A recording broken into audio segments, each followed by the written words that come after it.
ምዕራፍ 14 ከቁጥር 15 ያለውን ቃሉ እንዲህ ይላል።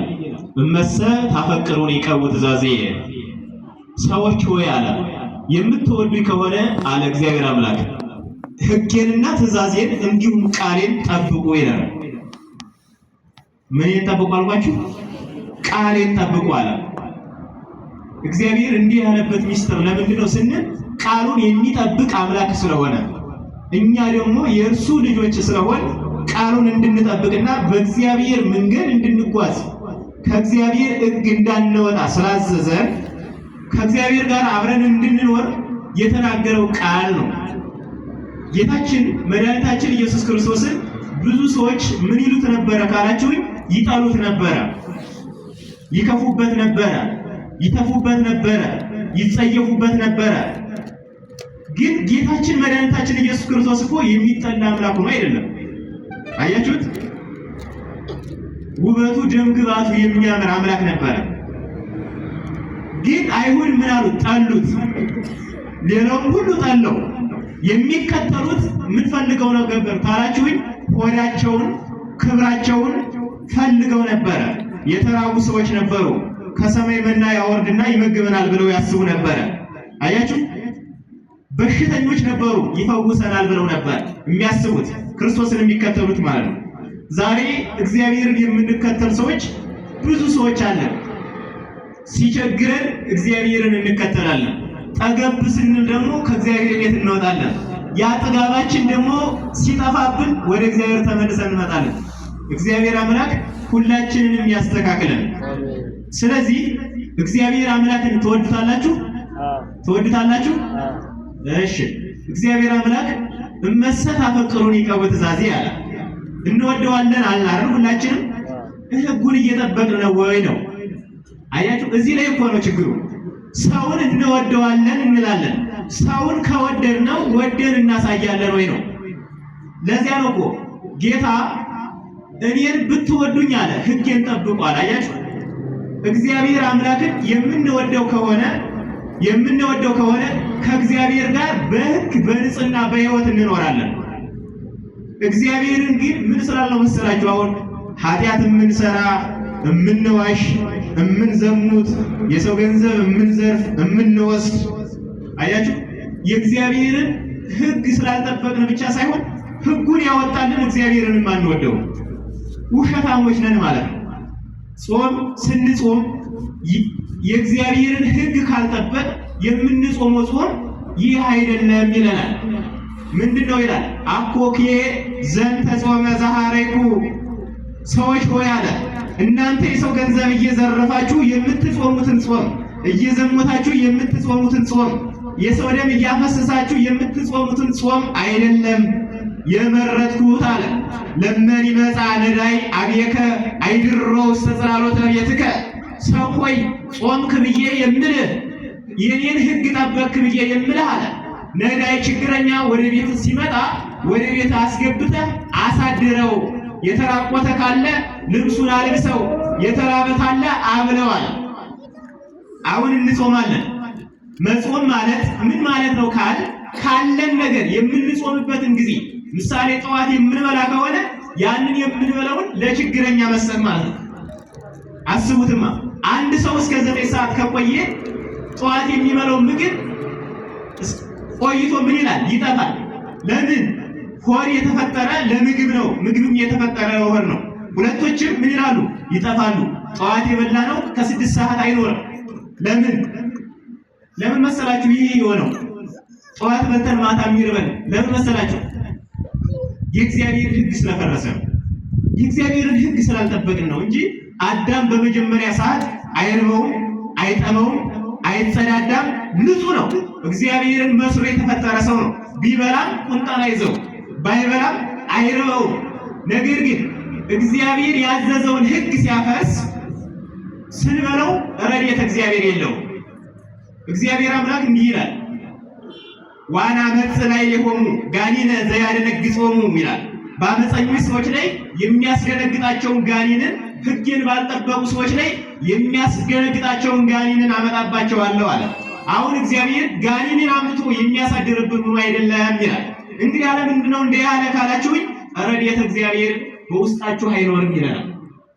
ዋይለ እክል ዋይለ ማይ ዋይለ ወይን ስትጠጡ የወይን ጣዕም የለውም ይላል እግዚአብሔር።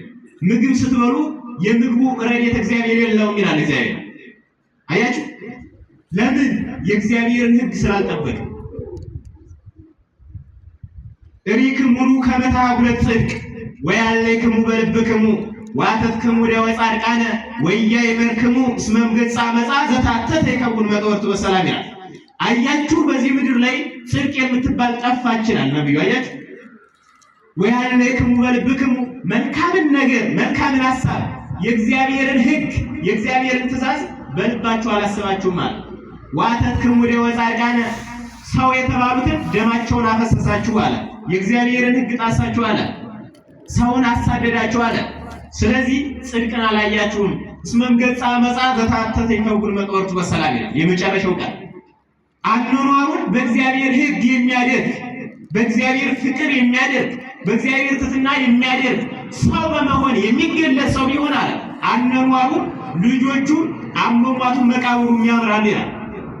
አያችሁ አሁን ግራ የተጋባ ትውልድ ነው ያለው። እውነት ለመናገር ግራ የገባን በልተን ረድኤተ እግዚአብሔር የለውም፣ ለብሰን ውበተ እግዚአብሔር የለንም፣ ጸጋ እግዚአብሔር የለንም። ለምን? ዋና መጥላይ ሊሆኑ ረድኤቱን እነሳቸዋለሁ ስላለ ማለት። ስለዚህ የእግዚአብሔርን ሕግ አንጠብቅም፣ የእግዚአብሔርን ፍቅር አንይዝም። ደጋግሜ የምናገረው ነገር አለ። ተዘከርክሙ ወደ እግዚአብሔር በዕለተ ምንዳቤ አለ ዮናስ። እኔ እግዚአብሔርን ያዘዘኝን ትእዛዝ ትቼ ኮብልዬ ነበረ። ወታታ ዮናስ እምቅድመ እግዚአብሔር ወአዘዞ እግዚአብሔር ለሳባይ አብይ ከመ ይሐጦ ለዮናስ። እግዚአብሔር ዮናስን ሲያዘዘው ከእግዚአብሔር ሸሸ። ዮናስ ግን የት እንደሚሄድ አያውቅም። አስባችሁታል? አስተምር ተብሎ የተነገረውን ቃል ትቶ ሄደ። የእግዚአብሔርን ሕግ የእግዚአብሔርን ትእዛዝ ግን እግዚአብሔር አምላክ ምን አለ መሰላችሁ? ዮናስ ችግር ሲያገኘው ተዘከርክሙ ወደ እግዚአብሔር በዕለተ ምንዳቤ፣ እግዚአብሔርን በችግሬ ሰዓትና በመከራዬ ሰዓት ነፍሴ ከሥጋዬ ልትለይ ባለች ጊዜ እግዚአብሔርን አሰብኩታል።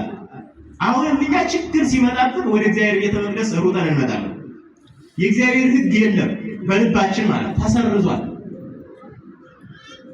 የእግዚአብሔር ቤተሰቦች አንድ ነገር እንድታዳምጡኝ ይፈልጋሉ። ይታሃብዎ ፍኖተ ለሰይጣን ይላል ቅዱስ ጳውሎስ። ለሰይጣን ምን አንስተው ጊዜ አንስተው ማለት። አሁን የእግዚአብሔር ሕግ ተሽሯል እኮ። እስኪ ማነው ወንድሙ የሚወደው? ስለ ገንዘብ ብቻ ነው የምናስብ። ስለ ገንዘብ ብቻ ሆነን ለመናገር ወንድሙን ወንድሙ አይገለው ይገለዋል። በምን? በገንዘብ። እና ጾሙን እንዴት እግዚአብሔር ይቀበለን ነው አሁን መፍትሄውን ነው መፈለግ። በሽተኛ ነው ብሎ መናገር አይደለም። ከበሽታ የሚድንበትን ከበሽታ የምንድንበትን ወደ እግዚአብሔር ቤት የምንመለስበትን ከእግዚአብሔር ጋር አብረን የምንኖርበትን እንዲህ ይላል ታላቁ ነቢዩ ኢሳይያስ ሲናገር፣ እናንተ ወደ እግዚአብሔር ብትመለሱ አለ ሰላም ፊታችሁ ይበራል አለ፣ ልጆቻችሁ በፍቅር ያድጋሉ አለ። አያችሁ የዘራችሁትን ይባረካል አለ፣ የወለዳችሁት ልጅ ሰላም ለእናንተ ይሰጣችኋል አለ፣ ለሀገርም ሰላም ይሆናል አለ። እንደ ዳዊት ያለ እንደ ሶሎሞን ያለ እንደ ሶምሶን ያለ እንደ ባረቅ ያለ እንደ ዮፍታሔ ያለ ቅዱስ የሆነ ልጅ ትወልዳላችሁ አለ። አያችሁ ለምን? የእግዚአብሔርን ሕግ ስትጠብቁ አለ። ጋብቻችሁ የተባረከ ሲሆን፣ ጾማችሁ የተባረከ ሲሆን፣ የእግዚአብሔርን ሕግ ስትጠብቁ፣ በእግዚአብሔር መንገድ ስትኖሩ። ስለዚህ የእግዚአብሔርን ሕግ ጠብቀን እንድንኖር እግዚአብሔር አምላካችን እሱ ይፍቀድልን። ይህንን ካልኩኝ አራት ነገር ያዙ። ደጋግሜ እናገራለሁ።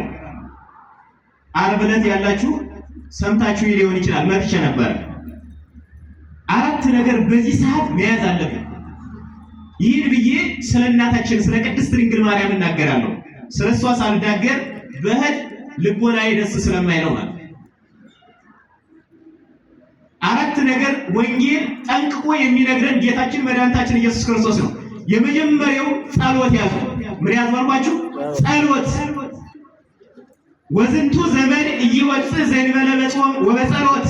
ሰው ሆይ አስተውል፣ ሰይጣን የሚወጣው ሰይጣን የሚርቀው በረከት የሚገኘው ረድኤት የሚገኘው ሰላም የሚገኘው ህብረት የሚገኘው የሀገር ፍቅር ፍጹም የሆነ ሰላም ማንም ሰው ጅቡ ከሰው ጋር የሚኖርበት ዘመን ነበር እኮ ታውቃላችሁ።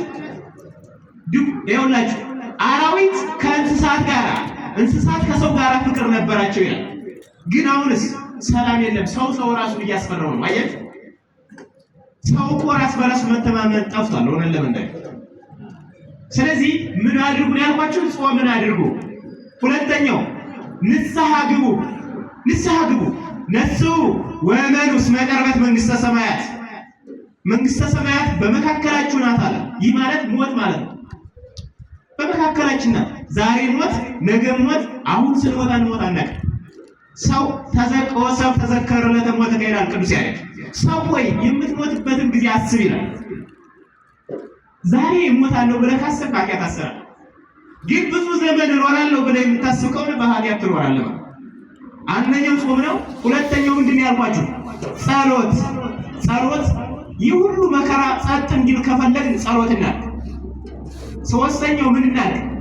ምጽዋት። ቅድም እንዳልኳችሁ ጌታችን መድኃኒታችን ኢየሱስ ክርስቶስ ርብኩ ኢያብላዕክሙኒ ጸማዕኩ ኢያስተይክሙኒ ነግዴ ኮንኩ ኢተወከፍክሙኒ፣ እንግዳ ሁኜ መጣሁ አልተቀበላችሁኝም ነው የሚለው እግዚአብሔር። ሌላ ነገር አይነግረንም፣ አይጠይቀንም። ብራብ አላበላችሁኝም ነኝ፣ ብጠማ አላጠጣችሁኝም፣ ብታረዝ አላለበሳችሁኝም፣ ብታመም አልጠየቃችሁኝም። እነዚህን እናድርግ በዚህ ጾም። እመኑኝ ታሪካችን ይቀየራል። እመኑኝ ያላገኘን በበረከት እግዚአብሔር ይጎበኘናል። እውነቴን ነው የምናገር። ድህነት የሚመጣ ከምን መሰላችሁ? ከኃጢአት ነው። ለምን አዳም ዓለምን ሁሉ ግዛ ተባለ። አሁን የሰው ልጅ በችግር ይማቅቃል፣ በራብ ይማቅቃል፣ በኢኮኖሚካል ይማቅቃል። ምንም ነገር የለም። ለምን? ረድኤተ እግዚአብሔር ስለተነሳ። ለምን? ረድኤተ እግዚአብሔር ከነሳን ተጣል ከእግዚአብሔር ስለወጣን ማለት ነው። ስለዚህ ወደ እግዚአብሔር መመለስ ያስፈልገናል ማለት ነው። ቀረቡ አቤሁ ወያበርህ ለክሙ፣ ወደ እግዚአብሔር ቀረቡ ብርሃነ ረድኤቱን ያቀርብላችኋል። ስትቀርቡ በምን ቀረቡ ያለ? በጾም በጸሎት በምጽዋት በንስሐ። ጾም ጸሎት፣ ከዚያ ምጽዋት አልኳችሁ። የመጨረሻው ግን ምንድነው ካላችሁኝ? ንስሐ ነው። የመጨረሻው ምንድነው ያልኳችሁ? ንስሐ ነው። ንስሐ ለምንድን ነው የሚጠቅመን ካል የበደልን ሰዎች ካልን እግዚአብሔር ይቅር ይለናል። ንስሐሰ ተሬስዮ ለአጥከ መጻድቅ ወለዘማኒ ተሬስዮ ድንግለ፣ የረከሰውን ሰውነት ንጹህ ታደርገዋለች አለ እግዚአብሔር። ንስሐ የበደለውን እንዳልበደለ ታደርጋለች፣ የሰረቀውን ደግሞ እንዳልሰረቀ ታደርጋለች። ይህን ብለን ስንናገር ግን ስረቁማና ንስሐ ግቡ ማለት አይደለም። እንዘ ትብል እግዚአብሔር መሐሪ የተወሰከ ኃጢአት በዲበ ኃጢአት። ሰው ሆይ አለ እግዚአብሔር ይቅር ባይ ነው ቸር ነው ብለህ ዛሬ ትሰርቃለህ፣ ነገ ደግሞ ትዘሙታለህ፣ ነገ ደግሞ የሰው ነፍስ ትገላለህ፣ ታጠፋለህ። እግዚአብሔር ቸር ነው ብለህ ኃጢአትን በኃጢአት ላይ አትጨምር። እግዚአብሔር አይዘበትበትም ማለት ቀጥ ብላችሁ አሁን ሁላችሁም እዚህ ያላችሁት ንስሐ ግቡ። በቃ አዲስ ሰውነት ሕፃን ነው የምንሆነው። እውነቴን ነው የምነግራችሁ። ስለዚህ ሁላችንም የመጨረሻው ንስሐ ነው። አምስተኛ ግን የመጨረሻው ከንስሐ ጋር ስጋ ወደሙን መቀበል ያስፈልጋል። ስጋ ወደሙን መቀበል ያስፈልጋል። ወጣቶች ከስጋ ወደሙ ርቀን መኖር የለብንም። ግልጽ ነው አይደል? ስጋ ወደሙ ንስሐ ግቡ። እውነቴን ነው የምነግራችሁ። ንጹህ እንደ ሕፃን ነው የምንሆነው እኮ ንስሐ ስገባ። አዲስ ሰውነት ነው። እግዚአብሔር ይቅር ባይ ነው። እስመ አንተ ተአምር ድካሞ ለሰው፣ እኛ ደካሞች ነንና አንተ ደካማ፣ አንተ ንጹሕ ባህሪ ሕያው ባህሪ ቅዱስ ባህሪ ነንና አንጻን ቀድሰን ፈውሰን ማለት ያስፈልጋል ማለት። ስለዚህ የእግዚአብሔርን ሕግ ጠብቀን እንድንኖር እግዚአብሔር አምላካችን ይፍቀድልን። ወደ እናታችን ወደ ቅድስት ድንግል ማርያም ልምጣ። ትንሽ ደቂቃ በደንብ ስሙኝ። ታላቁ ነቢይ እግዚአብሔር ዳዊት፣ ሄኖክ፣ እነ ዕዝራ፣ እነ ሱቱኤል፣ እነ መልከጼዴቅ፣ እነ አብርሃም፣ እነ ይስሐቅ፣ እነ ያዕቆብ አባቶቻችን ሊቃውንት ጠቅላላ ሐዋርያት፣ አበው ሰለስቱ ምዕት ስለ ድንግል ማርያም ያልተናገሩበት አንድም ነገር የለም። ድንግል ማርያም እኛ እንደምናስባት አይደለም። እግዚአብሔር እንዲህ ይላል፣ በከመ ይርህቅ ሰማይ እምድር ከመ ይርህቅ ሕሊናየ እምሕሊናክሙ ነገርየ እምነገርክሙ ሰዎች ወይ አለ የእናንተ ሐሳብ ደካማ ነው አለ፣ የኔ ሐሳብ ደግሞ ከእናንተ ሐሳብ አይገናኝም። ሰማይ ከምድር ይርቃል አለ፣ የኔም ነገሬ ከነገራችሁ እጅግ የራቀ ነው ይላል። ይህ ማለት ድንግል ማርያም እኛ ከምናስባት በላይ ናት።